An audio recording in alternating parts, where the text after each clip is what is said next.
All right, when you get this is how much this is how it comes for the Lacrosse goalie, right? Now, I like that they include everything you're gonna need, require to tie the whole thing up. Allen wrench, a little wrench, and then the instructions how to put it together.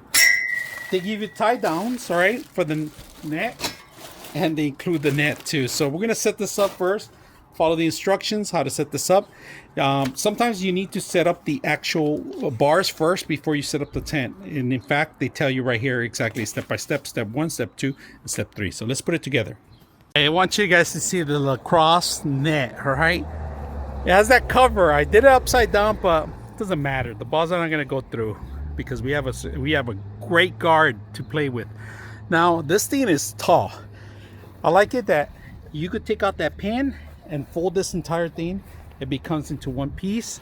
You could put it away. Now I'm gonna show you what I'm talking about. My guard dog. Drop it. Ready?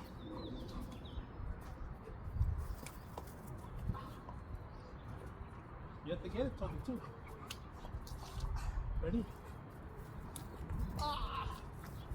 Ready, Toby? This is for Toby.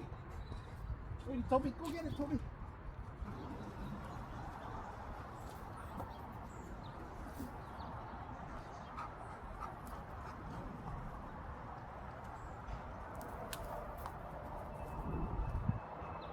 Ready, Toby, too?